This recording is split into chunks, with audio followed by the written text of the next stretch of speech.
Lo ven en pantalla, ¿sí? El tema de hoy, Jesús y Juan, ¿sí? Y como dice ahí abajo, en chiquito está bueno aclararlo, principios bíblicos para fortalecer nuestra relación con el Señor. ¿Sí? Como me sucedió con Ruth y Noemí, no vamos a hacer doctrina fuerte, como quien dice, pero sí del pequeño estudio que hagamos de Juan vamos a intentar sacar enseñanzas y principios prácticos, básicos, que nos ayuden y nos alimenten en esta noche para poder, para que nos suceda lo mismo que vamos a ver que le sucedió a Juan, para que el Señor nos transforme y siga trabajando día a día en nuestras vidas. Bien, anda bien. Entonces, a modo de introducción, viernes pasado estuvimos viendo a Jesús y Lázaro, ¿sí? Lázaro, llamado el amigo de Jesús, Adrián nos compartía sobre esto, y hoy vamos a estar pensando en Jesús y en Juan, en esta relación amigable. Y también, ya adelanto el tema del viernes que viene, vamos a estar pensando en Jesús y yo, Jesús y cada uno de nosotros. Juan, mencionado en el Evangelio, que escribió él como el discípulo amado. Y la pregunta es, ¿por qué es el discípulo amado? Y la respuesta es, no lo sé. ¿Por qué? Porque la Biblia no dice por qué es el discípulo amado y tenemos muchos comentarios que nos llevan a pensar o nos dan un poco de información de por qué es el discípulo amado. Pero no está en la Biblia claramente. Entonces todo lo que dicen lo dicen los comentaristas. Entendiendo eso podemos ahora inferir un poco por qué es el discípulo amado. Y lo respondemos con los dos puntos que vemos ahí a continuación. Vemos a un Juan en los evangelios y vemos a un Juan mucho tiempo después en las cartas.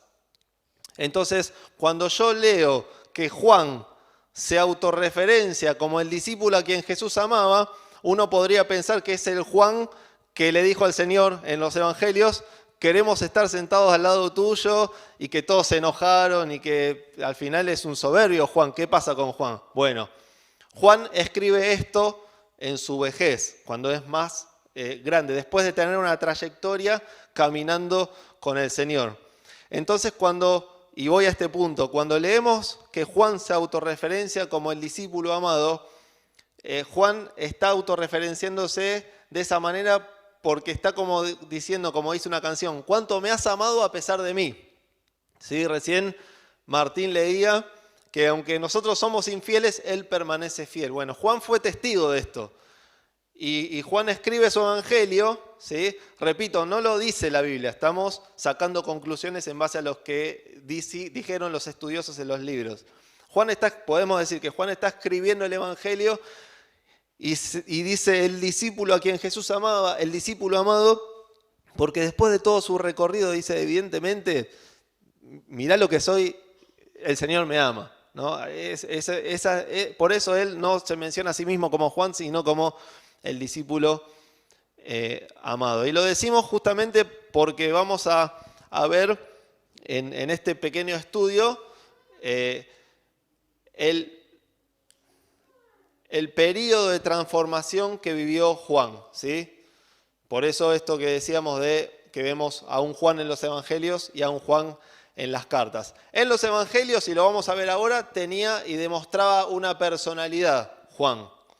Recién iniciaba su relación, estaba pescando, se encuentra con Jesús, lo empieza a seguir. Tenía una personalidad.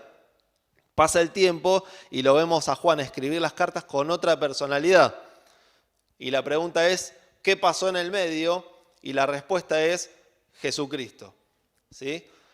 Entonces, cuando nosotros intentamos vivir una vida de intimidad con Dios, cuando nosotros intentamos vivir tomados de la mano de Dios, de momento vamos a tener nuestro carácter, vamos a ser cabeza duras, vamos a luchar con muchas debilidades, pero tomados de la mano del Señor vamos a llegar a los últimos días de nuestras vidas con una vida transformada, como sucedió con Juan. ¿Por qué? Porque ¿qué pasa en el medio de nuestras vidas? Esto pasa. Jesucristo, ¿sí? Entonces, refuerzo lo que vamos a estar pensando, este proceso de transformación en Juan, ¿sí?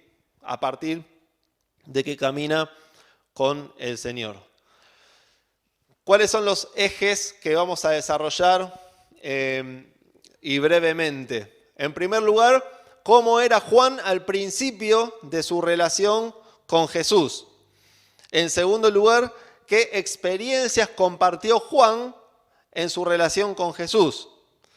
Y en tercer lugar, ¿cómo fue Juan luego de su relación terrenal, entre paréntesis, con Cristo? Y desarrollando un poquito estos 3 puntos, vamos a ver este proceso de transformación en la vida de Juan. Entonces, en primer lugar, ¿cómo era Juan al principio de su relación con Jesús? Y vamos a buscar en la Biblia, no lo van a ver en pantalla, lo van a tener que buscar ustedes, Lucas 9, 49 y 50. Dice, está hablando Juan, o está hablando Lucas acerca de Juan. Y respondiendo Juan, dijo, Maestro, vimos a uno echando fuera demonios en tu nombre y tratamos de impedírselo porque no anda con nosotros. Pero Jesús le dijo, no se lo impidan, porque el que no está contra vosotros está con vosotros. En primera instancia, a lo largo de los evangelios, vemos a un Juan exclusivista, ¿sí? A un Juan que es celoso y que tiene mucho de verdad. ¿Sí? Vamos a ver a un Juan muy celoso por el Señor, muy defensor de la causa de Cristo, muy celoso por la verdad, pero que le faltaba un condimento, que es lo que desarrolló a lo largo de su vida, conocer al Señor más y tener el amor que tuvo el Señor. Entonces tenía mucha verdad, pero no tenía amor en ese momento. Y viene alguien y, no, lo expulsamos. Y el Señor, ¿sí?, que a pesar de nuestra infidelidad permanece fiel, lo corrige con amor. Seguimos en el capítulo 9, versículos 51 al 56. Dice, y sucedió que cuando se cumplían los días de su ascensión, él con determinación afirmó su rostro para ir a Jerusalén y envió mensajeros delante de él. Y ellos fueron y entraron en una aldea de los samaritanos para hacerle preparativos, pero no le recibieron porque sabían que había determinado ir a Jerusalén. Y al ver esto, sus discípulos, ¿quiénes? Jacobo y Juan, dijeron, Señor, ¿quieres que mandemos que descienda fuego del cielo y los consuma? Ahí lo tenés, al discípulo del amor. Pero él, volviéndose, los reprendió y dijo, vosotros no sabéis de qué espíritu sois, porque el Hijo del Hombre no ha venido para destruir las almas de los hombres, sino para salvarlas. Y se fueron a otra aldea. ¿Sí? Vemos a un Juan extremista, intolerante. ¿Sí? Era muy similar a Pedro, Juan, nada más que no se caracterizaba por tener la voz cantante o por ser un líder, ¿sí? Pero vemos a un Juan con un carácter y una personalidad fuerte, que había que domarlo, entre comillas. En tercer lugar, vamos a Marcos 10, 35 al 41. Dice, y se le acercaron, ¿quiénes? Jacobo y Juan, los 2 hijos de Zebedeo, diciéndole, Maestro, queremos que hagas por nosotros lo que te pidamos. Y él les dijo, ¿qué quieren que haga por ustedes? Y ellos le dijeron, concédenos que en tu gloria nos sentemos uno a tu derecha y el otro a tu izquierda. Pero Jesús les dijo, no saben lo que piden. ¿Pueden beber la copa que yo bebo o ser bautizados con el bautismo con que yo soy bautizado? Y ellos dijeron, podemos. Y Jesús les dijo, la copa que yo bebo, beberán y serán bautizados con el bautismo con que yo soy bautizado. Pero el que se sienten a mi derecha o a mi izquierda no es mío concederlo, sino que es para quienes ha sido preparado. Y al oír esto, los 10 comenzaron a indignarse contra Jacobo y contra Juan. Acá está el discípulo a quien Jesús amaba, ¿sí? Egoísta, totalmente egoísta, quería y después vamos a hacer una comparativa con las cartas, que hay en las cartas que escribe Juan, hay una persona que quiere tener el primer lugar. Evidentemente Juan después de esto aprende la lección, pero quería sentarse, y claro, de momento, en esa instancia, cuando recién estaba conociendo al Señor, tenía una personalidad que tenía que ser corregida y transformada, ¿sí? Y también los otros 10 discípulos demuestran que son egoístas, porque también dice que se enojaron. O sea, si no, no se hubieran enojado. Se indignaron porque también querían estar sentaditos al lado. Entonces, todos tenían que trabajar y ser transformados por el Señor. Con lo cual, como una reflexión, como un principio, tenemos que saber que si queremos ser transformados por el Señor, número uno, el Señor nos va a corregir, pero número dos, y lo más interesante, nos vamos a equivocar. Constantemente nos estamos equivocando. Y a pesar de eso, Dios utiliza las circunstancias para poder enseñarnos, para poder corregirnos, porque nos ama, ¿no? Y cuando hay amor, hay también corrección. Entonces vemos cómo era Juan al principio de su relación con Jesús. Avanza el tiempo, ¿sí?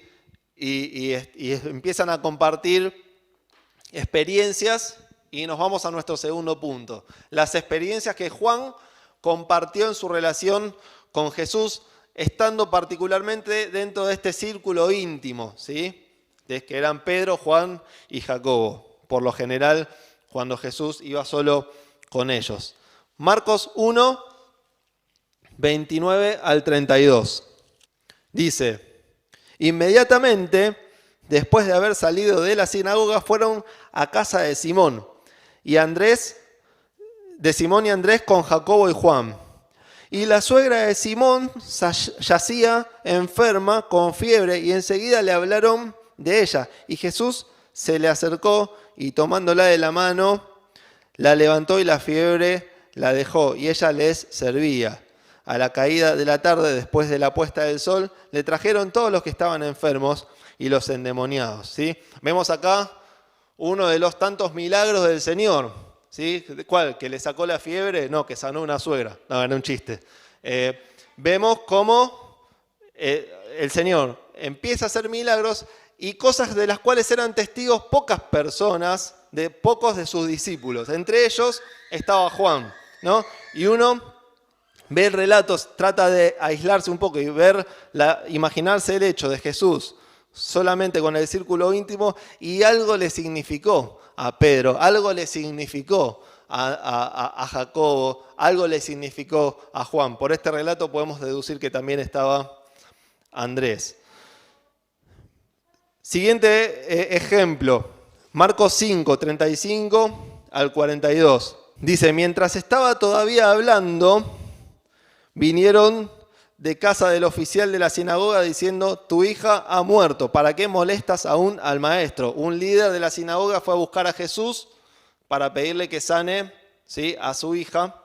En el medio hay otro milagro que está en los versículos anteriores que hace el Señor, y la muchedumbre apretaba, la demora era notoria, y en ese transcurso se acercan a Jairo y le dicen, ya está, no molestes más al maestro porque tu hija ya no vive.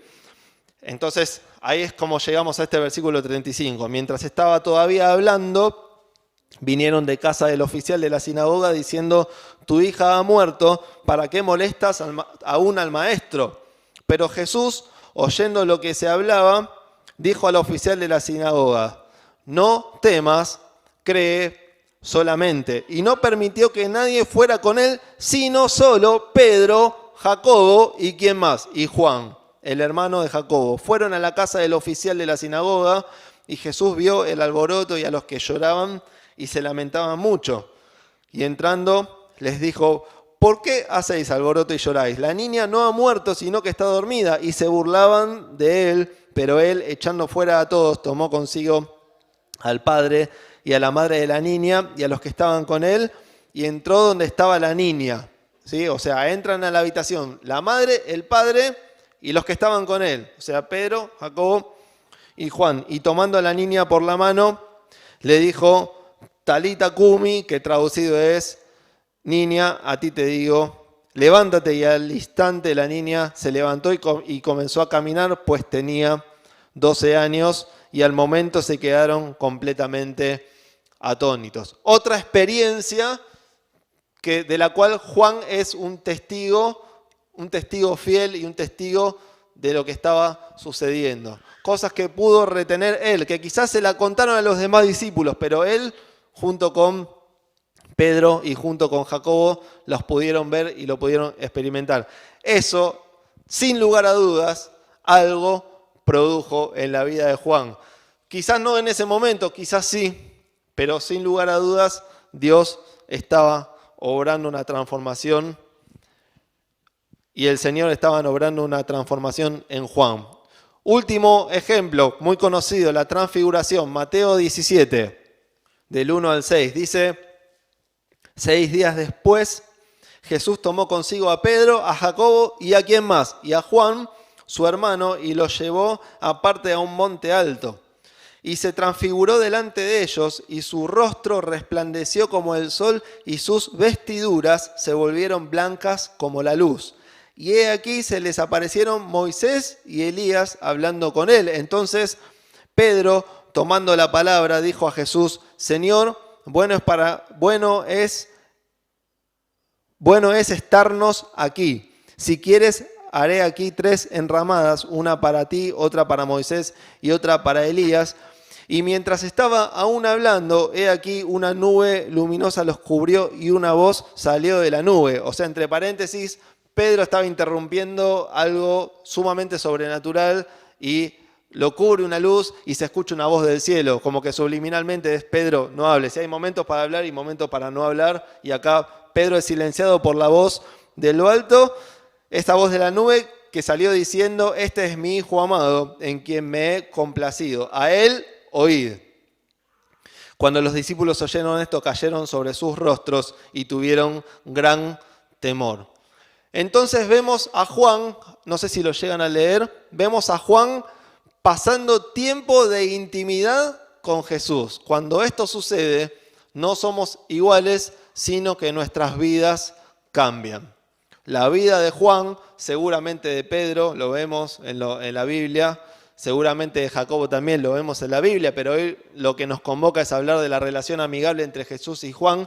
Seguramente Juan estaba reteniendo todo esto que estaba experimentando con el Señor. Y cuando pasamos tiempo con Jesús, nuestras vidas cambian. El Señor nos transforma. Día a día, como dice Pablo en las cartas, somos transformados de gloria en gloria. Entonces, vimos cómo era Juan al principio de su relación con Jesús. Vimos qué experiencias compartió Juan en su relación con Jesús. Y en tercer lugar, vemos cómo fue Juan luego de su relación terrenal con Cristo. Sí, Juan se quedó. Quien ascendió fue el Señor, lógicamente. Entonces vemos a un Juan, en primer lugar, maduro en su carácter. Lo vemos en las cartas. Ahora lo vamos a ver en algún caso. Lo vemos pasado el tiempo, y aclaro, pasado el tiempo, amoroso en sus relaciones. ¿Sí? No vemos ese Juan que desciende a fuego del cielo y que perezcan todos. No, lo vemos distinto. Vemos a un Juan cambiado y controlado por el Espíritu Santo, y vemos cómo existe un equilibrio entre el amor y la verdad. Y ahora lo vamos a leer, pero mencionamos este último puntito que está ahí. La verdad no se negocia, y eso tiene que quedar claro. En la iglesia del Señor, la verdad es la verdad, pero se puede confrontar con amor, ¿sí? A veces, en nombre de la verdad, se cometen muchos errores en términos de falta de amor, pero muchas veces en nombre del amor se cometen muchos errores en términos de falta de la verdad. Entonces, el desafío que tenemos y lo que hoy nos podemos llevar es tener este equilibrio. La verdad no se negocia. Si me permiten un ejemplo futbolero, la verdad no se mancha, pero sí se pueden encontrar instancias de amor para poder confrontar la verdad. Siempre en las posibilidades que nosotros tengamos. ¿Sí? Bien. Primera Juan 2, 4 y 5. El que dice, yo he llegado a conocerle y no guarda sus mandamientos, es un mentiroso y la verdad no está en él. Pero el que guarda su palabra, en él verdaderamente el amor de Dios se ha perfeccionado. En esto sabemos que estamos en él. El que dice que permanece en él debe andar como él anduvo. Entonces vemos a un Juan en esta instancia, ¿sí? Nosotros vimos 3 puntos rápido, pero en esos 3 puntos pasó muchísimo tiempo y en esta última instancia vemos a un Juan avanzado en edad y vemos a un Juan como un resultado de haber atravesado un proceso de transformación con el Señor. 2 casos prácticos, ¿sí? Vimos una parte un poco más explicativa, más teórica. Ahora vamos a analizar brevemente 2 casos prácticos. El primer caso, segunda carta de Juan, lo tienen ahí abierto. O sea, tienen la primera, así que corren un par de páginas. Y está la segunda epístola del apóstol Juan. Así que yo le voy a pedir a alguien, el que quiera, que pueda leer los versículos del 1 al 6.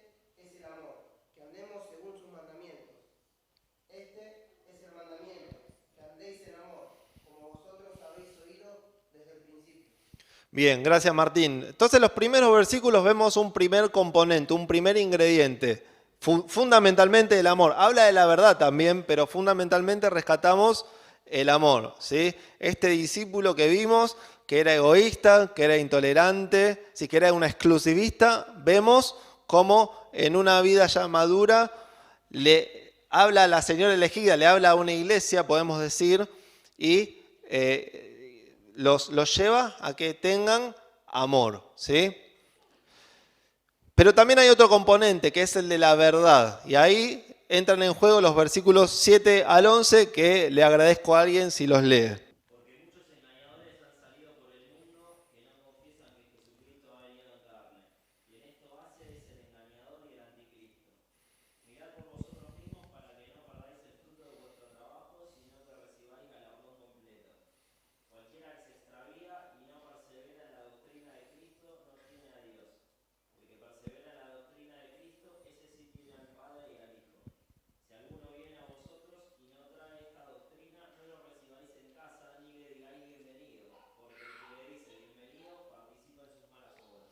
Muchas gracias, Mauri. Entonces vemos un segundo componente, de verdad, ¿sí?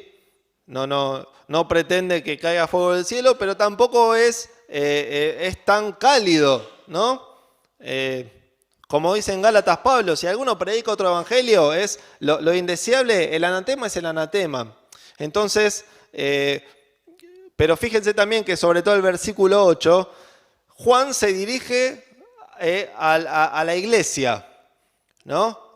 Antes preocupado por los demás, por expulsar al que hablaba, al que expulsaba demonios, por aniquilar una ciudad. Ahora vemos a un Juan maduro que dice, bueno, preocupémonos por nosotros. Nosotros tenemos que tener en claro que tenemos que amarnos y que tenemos que defender la verdad. Ahora, si hay persistencia en el error, bueno, Juan da otra indicación. ¿Por qué? Porque la verdad llega a un punto que es inalterable. ¿Se entiende? Entonces, vemos a un Juan, ¿sí? Este es el punto, como sinónimo de una vida cambiada por Cristo aquí en las cartas. Segundo caso, tercer carta de Juan. No la vamos a leer toda, voy leyendo los versículos que se mencionan ahí. Dice el versículo 1, el anciano al amado Gayo, a quien yo amo en la verdad. A quien amo en la verdad. ¿Sí? Acá se conjugan estas dos características. Versículo 4.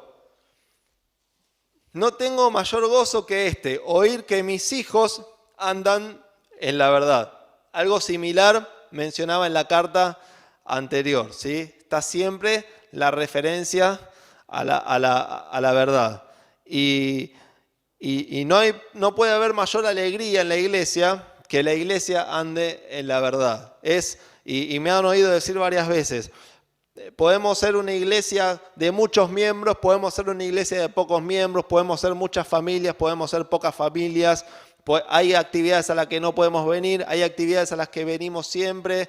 Un día estamos más cansados, otro día estamos menos cansados, pero hay algo que cada actividad tiene que tener, que en cada actividad tenemos que tener como iglesia. ¿Qué cosa? La centralidad en las Escrituras. No hay mejor síntoma saludable para una iglesia que ande constantemente en la verdad. Versículo 8.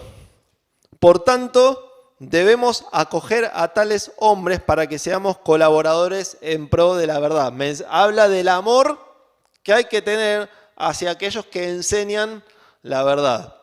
Pero fíjense el versículo 9 al 11. Dice, escribí algo a la iglesia, pero Diótrefes, a quien le gusta ser el primero entre ellos, no acepta lo que decimos. Por esta razón, si voy, llamaré la atención a las obras que hace, acusándonos injustamente con palabras maliciosas. Y no satisfecho con esto, él mismo no recibe a los hermanos. Se lo prohíbe a los que quieren hacerlo y los expulsa de la iglesia. ¿Sí? Vemos a un Juan que en su momento quiso tener en primer lugar, que en su momento quiso expulsar. Y yo cuando lo leía dije, wow, se está encontrando por un momento cuando Juan escribía, perdón que trabajo como con la imaginación, pero habrá dicho, yo hice lo mismo, entonces, bueno, que no descienda fuego del cielo, yo ya cambié, yo soy otra persona que está transformada por el Señor. Entonces se dirige a Gayo, le recomienda a Gayo, y fíjense que después dice, amado, no imites lo malo, sino lo bueno. ¿Sí? Entonces se concentra en la iglesia y en Gayo. No se concentra en la persona que seguramente tiene que ser corregida, a la que seguramente va a tratar como el Señor lo trató a él. Pero le dice a Gayo, no te quedes con lo malo, quédate con lo bueno. Entonces ahí puse, como para jugar un poco con las palabras, ahora pedirá que descienda fuego del cielo. Antes capaz que sí. Ahora es lo suficiente intolerante cuando se altera la verdad y lo suficientemente nutrido del amor de Cristo para entender que se tiene que enfocar en lo bueno y confrontar con amor. Entonces vemos a un Juan con un carácter moldeado de acuerdo al carácter de Cristo. Entonces, en conclusión, ¿cuál fue el objetivo de estos minutos? Ver el proceso de transformación en Juan. Y viendo el proceso de transformación en Juan, ver cómo Dios trabaja en nuestras propias vidas. Juan tenía una personalidad en los evangelios y vemos otra personalidad cambiada por el Señor en las cartas. Y aclarar esto, tenemos una idea romántica de que era el discípulo amado y en realidad, y esto tiene que quedar en claro, aprendió a amar tomado de la mano de Cristo, como aprendemos a amar nosotros, ¿sí? ¿Cómo? Tomados de la mano de Cristo. De otra manera no podemos. O sea, si nos amamos entre nosotros no es porque somos amorosos, es porque Cristo trabaja en nosotros. Eso tiene que quedarnos claro y gracias a Dios porque el Señor trabaja en nosotros. Juan inicialmente tenía verdad sin amor, ¿sí? Acuérdense, exclusivista, celoso, intolerante, ¿no? En pos de la causa de Cristo. Tenía verdad sin amor, con Jesús aprendió a tener verdad con amor. Entonces, y estos últimos 3 puntitos son más para nosotros. Ni verdad sin amor, antes dijimos algo parecido, ni verdad sin amor, ni amor sin verdad. ¿Sí? Es equilibrio más carácter. ¿Sí? Y carácter no es que nos pasen por arriba, carácter es tener las cosas claras delante del Señor. Nunca debe abandonarse la verdad por el nombre del amor, ya lo dijimos, y en este proceso de transformación estamos absolutamente todos y es bueno que sea así. Toda relación comienza por el principio. ¿Sí? La Biblia dice que Jesús es la verdad, lo dice Juan en el Evangelio. Dice en palabras del Señor, yo soy el camino, yo soy la verdad y la vida. Pero Jesús es amor, ¿sí? Y también lo dice el Evangelio de Juan, capítulo 3, uno de los versículos que más conocemos. Porque de tal manera amó Dios al mundo que dio a su Hijo único, para que todo aquel que en Él cree no se pierda, sino que tenga vida eterna. Entonces, nuestra relación empieza por el principio, con Jesús, ¿sí? Que es la verdad y que nos demostró su amor muriendo en la cruz del Calvario por cada uno de nosotros. ¿Y por qué nuestra relación comienza por el principio y ese principio es Jesús? Porque fue Jesús el que murió en la cruz para restablecer el vínculo que el pecado había roto y esta separación que teníamos con Dios pudo volver a unirse, pudimos volver a unirnos a través de la persona de Jesús, si es que hemos creído en Él y le hemos entregado nuestra vida.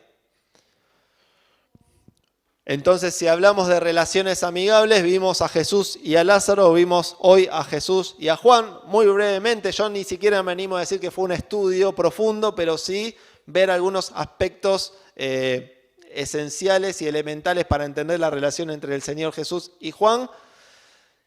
Y nuestra relación con Jesús produce transformación en nuestra vida. Esa es la idea de ver estas relaciones amigables, que así como Jesús y Lázaro tuvieron una amistad, y no tengo dudas que seguramente la vida de Lázaro fue transformada, y mucho más después que el Señor le dio nuevamente la vida. Y así como vemos a Jesús y a Juan, y vemos este recorrido, esta línea histórica de Juan, y cómo fue cambiado por el Señor, así nuestra relación con Jesús tiene que ser transformada día a día, con aciertos, con desaciertos, en el plano personal con más desaciertos que aciertos, pero cuando nosotros somos infieles, Dios siempre permanece fiel y nos va moldeando y nos va puliendo para que nuestro carácter sea cada vez más parecido al carácter de Cristo. Y de esta manera finalizamos y dejamos el pie para el próximo viernes que Luciano nos va a compartir acerca de Jesús y cada uno de nosotros.